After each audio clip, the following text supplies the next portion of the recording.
इससे पहले भी अतीक अहमद का पाकिस्तान से कनेक्शन होने का पर्दाफाश हो चुका है, जब अतीक के खिलाफ कार्रवाई कर रहे एक अधिकारी को पाकिस्तान से धमकी मिली थी। पुलिस से रिटायर हो चुके नारायण सिंह परिहार अतीक के 6 मामलों में आयु रह चुके हैं, जिन्होंने अतीक और अशरफ के खिलाफ कार्रवाई करते हुए हथियार और गाड़ियों को जब्त कर लिया था। नारायण सिंह परिहार ने बताया कि अतीक के गुर्गों ने उन्हें धमकी दी थी तो पाकिस्तान से भी धमकी मिलती थी। कभी इनके गुमनाम फोन पाकिस्तान से आते थे कि तुम जिंदा रहना चाहते हो कि नहीं रहना चाहते हो। इसमें अतीक पर कार्रवाई न करने की चेतावनी नारायण सिंह को दी जाती थी। अतीक अहमद के बेटे और उमेश पाल हत्याकांड के आरोपी असद के एनकाउंटर के बाद गुड्डू मुस्लिम यूपी पुलिस की स्पेशल टास्क फोर्स का टारगेट है। खबर है कि गुड्डू मुस्लिम की घेरेबंदी की सारी तैयारी हो चुकी है और पुलिस बहुत जल्द गुड्डू मुस्लिम तक पहुंच सकती है, जिसके लिए एसटीएफ अलग अलग लोकेशन पर छापेमारी कर रही है। सूत्र बता रहे हैं कि जांच एजेंसियों को गुड्डू मुस्लिम के अजमेर में होने की खबर मिली। पता चला कि गुड्डू मुस्लिम अजमेर में ख्वाजा मोइनुद्दीन चिश्ती की दरगाह पर चादर चढ़ाने पहुंचा था। इसी खबर के बाद एसटीएफ ने दरगाह के आसपास उसकी तलाश शुरू कर दी। माना जा रहा है कि किसी भी वक्त वो यूपी एसटीएफ के हत्थे चढ़ सकता है, लेकिन अजमेर वो अकेली जगह नहीं है जहां बमबाज गुड्डू मुस्लिम के होने की खबर हो। दावा यह है कि गुड्डू मुस्लिम के लिए यूपी एसटीएफ ने 2 शहरों में घेरेबंदी की है। पहला है राजस्थान का अजमेर, जहां उसे देखे जाने की खबर है।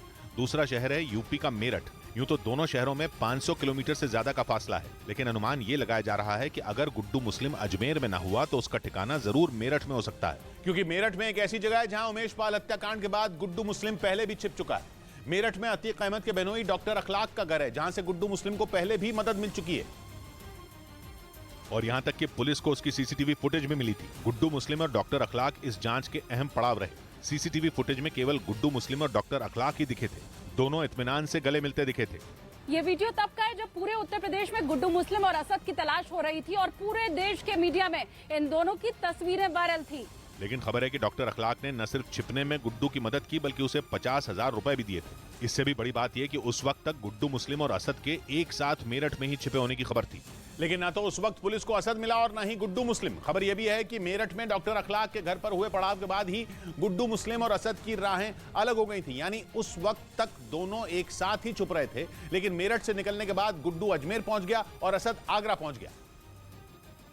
और उससे भी दिलचस्प यह है कि गुड्डू मुस्लिम किसी प्लानिंग के तहत असद से अलग नहीं हुआ, बल्कि अपनी जान बचाने के लिए उसने असद का साथ छोड़ा था। सूत्रों से मिली जानकारी के मुताबिक गुड्डू मुस्लिम को अतीक अहमद ने असद के साथ रहने का आदेश दिया था।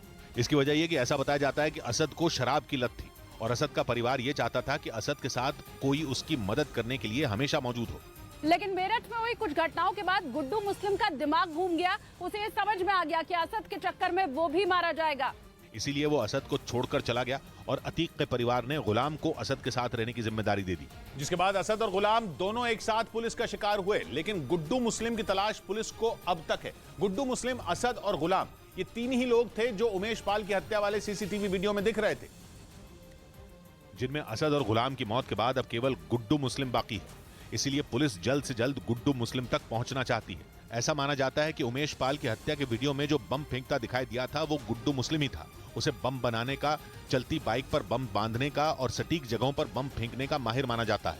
इसलिए लोग उसे बमबाज गुड्डू भी कहते हैं। जुर्म की दुनिया में वो करीब 2 दशक से है। अतीक अहमद से पहले वो श्री प्रकाश शुक्ल जैसे खूंखार बाहुबलियों के साथ भी काम कर चुका है, बल्कि उसे श्री प्रकाश शुक्ल का ही शागिर्द बताया जाता है। गुड्डू मुस्लिम करीब 2 दशक से भी ज्यादा वक्त से यूपी में अलग अलग गिरोहों से जुड़ा रहा है और अब यूपी पुलिस की स्पेशल टास्क फोर्स उसके काफी करीब होने की खबर है।